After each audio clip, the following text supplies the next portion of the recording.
देखते हैं, श्रीमद् भागवत के अनुबंध चतुष्टय का निरूपण है। अधिकारी च संबंधा विशेष प्रयोजनम, अधिकारी संबंध विषय और प्रयोजन, इसका निरूपण है दूसरे मंगलाचरण के श्लोक में। श्रीमद् भागवत में परम धर्म का विवेचन किया गया। धर्मः प्रोज्झित कैतवोत्र परमो निर्मत सराणाम सताम वेद्यम वास्तवमत्र वस्तु शिवदम तापत्रयोन्मूलनम श्रीमद् भागवते महामुनिकृते किंबा परैरीश्वरः सद्यो हृदय विरुध्यतेत्र कृतभिः शुश्रूषुभिस्तत्क्षणात्। श्रीमद् भागवत में परम धर्म का विवेचन किया गया। परम धर्म का स्वरूप क्या है? सबई पुंसाम परो धर्मो यतो भक्ति रधोक्षजे अहैतुक्य प्रतिहत ययात्मा संप्रसिद्धति। भगवान में प्रीति बढ़े, भगवान में प्रेम बढ़े। और भगवान में प्रेम कब बढ़ेगा?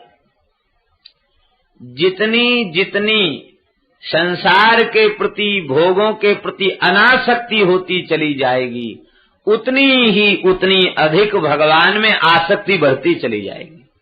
सिद्धांत है, जिनकी सर्वांश में आसक्ति समाप्त हो चुकी है, उनकी परिपूर्ण प्रीति, उनकी परिपूर्ण आसक्ति भगवान के चरण कमलों में हो जाती है। श्री निम्बार्क भगवान ने अपने सिद्धांत में आसक्ति को प्रधान माना, इसलिए संतों में कहावत है, निम्बार्क आसक्ति, आसक्ति को प्रधान माना। आसक्ति का मतलब है प्रियालाल में इतनी आसक्ति हो जाए, इतनी आसक्ति हो जाए।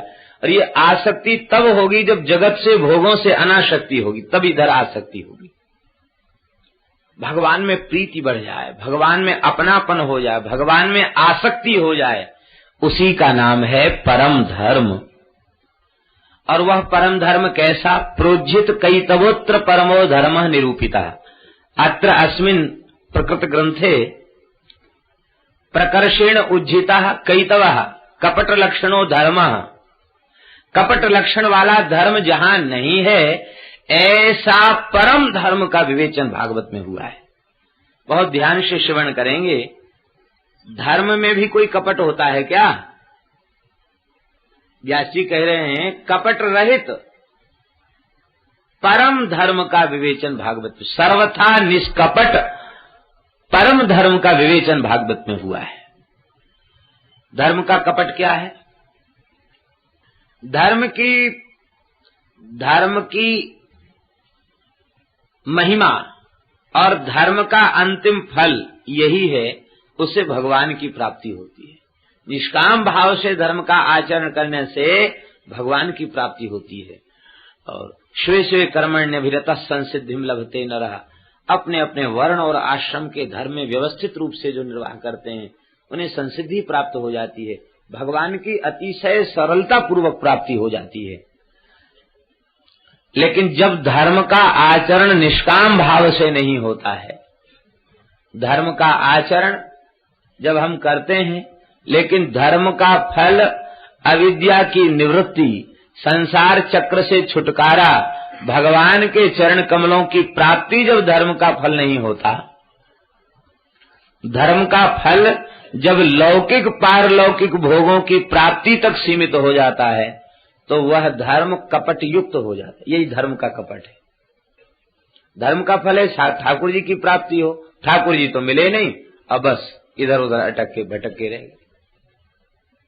बड़े बड़े वैदिक कृत्यों का अनुष्ठान करते हैं, निष्काम भाव से नहीं। धर्म का आचरण कर रहे हैं, निष्काम भाव से नहीं। भाव क्या है? पंडित जी ऐसा संकल्प बोलिए कि जिसमें सब कामनाएं आ जाएं हमारी। हमें केवल भगवान का प्रेम प्राप्त हो, भगवान के चरण कमलों में अनुराग प्राप्त हो, भोगों से अरुचि हो, इसके लिए कभी संकल्प हम लोग नहीं बोलते। न संकल्प भीतर से करते हैं और न क्रिया रूप में उसको बोलते हैं। अप्राप्त लक्ष्म्याः प्राप्त्यर्थम प्राप्त लक्ष्म्याश्चिरकाल संरक्षणार्थम लोके सभायाम राजद्वारे यशो विजय लाभादि प्राप्त्यर्थम। और इतना ही नहीं, अस्मत् कुंडल्याम ये केचिद विरुद्ध चतुर्थाष्टम द्वादश ग्रही सूचितन संसूचिष्यमाणं चेत सर्वारिष्टम तद विनाशन द्वारा एकादश स्थान स्थित सुफल प्राप्त्यर्थम। कुंडली में सारी कुंडली ही बदल दो भगवान, हम पूजा तो आपकी कर रहे हैं, यज्ञ तो कर रहे हैं, लेकिन आप हमारी कृपया कुंडली बदल दें। जो चौथे 8वें 12 खराब ग्रह बैठे हैं उनको तो फल समाप्त कर दें, और 11वां स्थान है लाभ का, वो लाभ हमको दे दें। अरे भाई, जिसे हम लोग लाभ माने बैठे वही सबसे बड़ी हानि है। अर्थम अनर्थम भावय नित्यम नास्ति ततः सुखलेशा सत्यम। आदि शंकराचार्य भगवान कह रहे हैं, अर्थम अनर्थम भावय, रोज उठ करके चिंतन करो, अर्थ ही अनर्थ की जड़ है। सुख नहीं, सुख का लेश भी उससे नहीं होगा। लेकिन हम लोगों ने लाभ कैसे समझ रखा है? संपत्ति की प्राप्ति, भोगों की प्राप्ति को लाभ समझ रखा है। भोग की प्राप्ति कभी लाभ नहीं है। लाभ की किछु हरि भगति समाना, भगवान की भक्ति के समान क्या कोई दूसरा लाभ है? भगवान में प्रीति बढ़ जाए, इससे बड़ा भी कोई लाभ है क्या? लेकिन भगवान की प्रीति की बात हम नहीं स्वीकार करते हैं। हमें तो संसार की वस्तुएं ही अच्छी लगती हैं और उन्हीं की प्राप्ति में लाभ का अनुभव हो रहा है। यही धर्म का कपट है। ऐसे सकाम धर्म का विवेचन भागवत में नहीं हुआ, निष्काम धर्म का विवेचन हुआ है। देखिए, बात ऐसी है,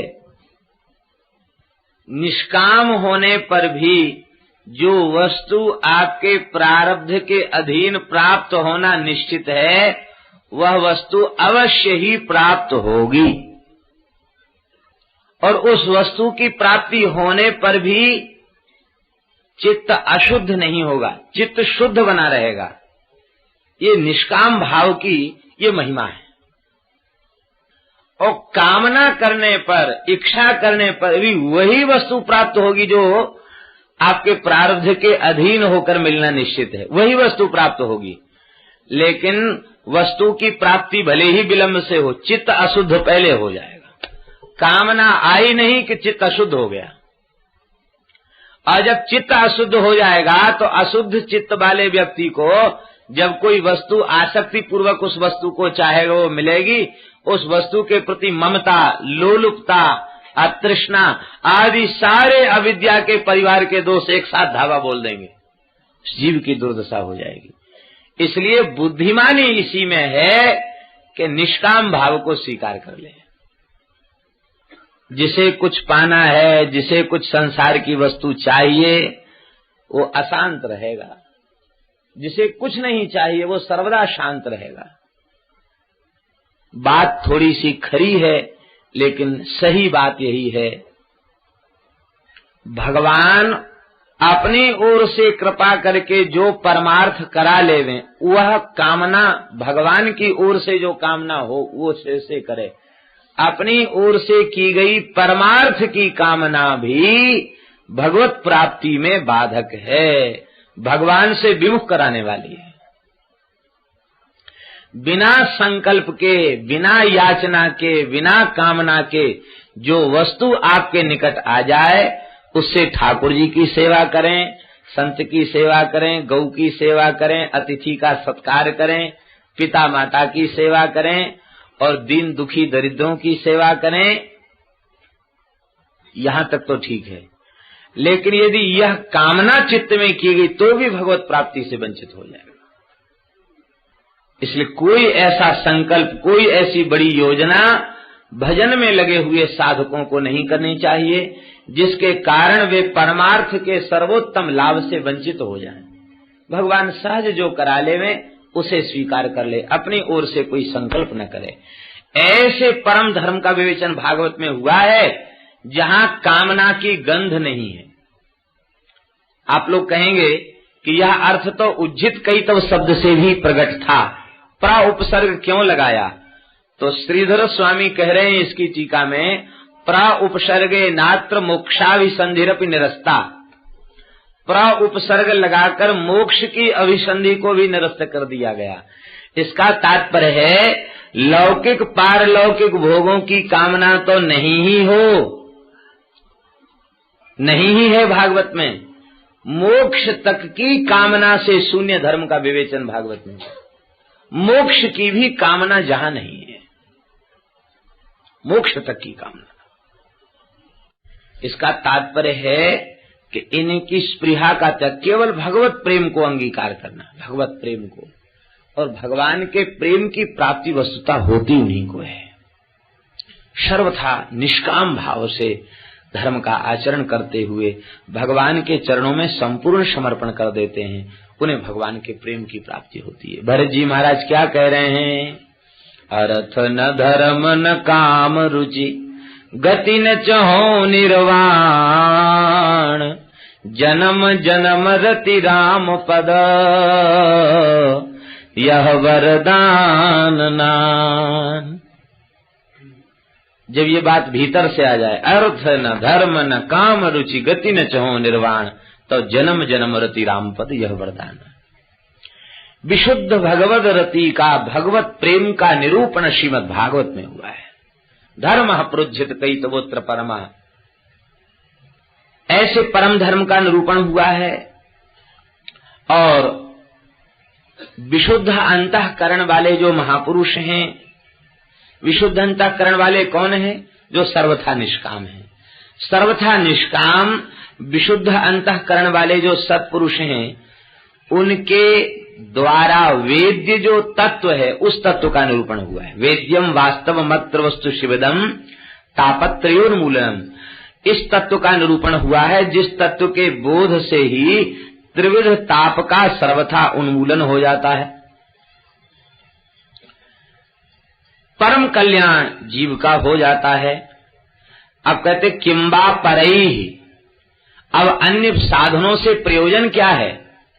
क्योंकि दूसरे साधनों में ऐसी योग्यता नहीं है, दूसरे साधनों में ऐसी पात्रता नहीं है कि वे साधन भगवान को हृदय में अवरुद्ध कर दें। वे साधन तो केवल लौकिक पारलौकिक भोगों की प्राप्ति तक ही सीमित हैं, अधिक तक उनकी गति ही नहीं है। इसलिए श्रीमद् भागवत रूप साधन के तुल्य कोई दूसरा साधन नहीं है। किंबा परैहि, अन्य साधनों से प्रयोजन क्या है? क्योंकि अन्य कोई साधन ऐसा नहीं जिसका आश्रय लेने से भगवान हृदय में आकर अवरुद्ध हो जाएं। और ये भागवत कैसा साधन है? कहते सद्यो हृदयवरुध्यते त्रिकृतिभिः शुश्रूषुभिस्तत्क्षणात्। हृदय में आकर भगवान अवरुद्ध हो जाते हैं। किसके हृदय में अवरुद्ध हो जाते हैं? सुनने वालों के हृदय में नहीं, शुश्रूषुभिः। इसका तात्पर्य श्रवणेक्षुभिः। अभी सुना नहीं, केवल श्रवण की अभिलाषा उत्पन्न हो गई भीतर, वो भगवान आकर डेरा डाल देते हृदय में। ऐसी महिमा भगवान की कथा की है। श्रवण का संकल्प होते ही भगवान हृदय में आकर अवरुद्ध हो जाते हैं, निरुद्ध हो जाते हैं। सुना नहीं, अभी केवल सुनने का संकल्प किया और ठाकुर जी हृदय में आकर विराजमान हो जाते हैं। तो ऐसा साधन कौन सा है, जिस साधन से ठाकुर जी हृदय में आके कैद हो जाए, निरुद्ध हो जाए? अब हमें अन्य किसी साधन से प्रयोजन नहीं है।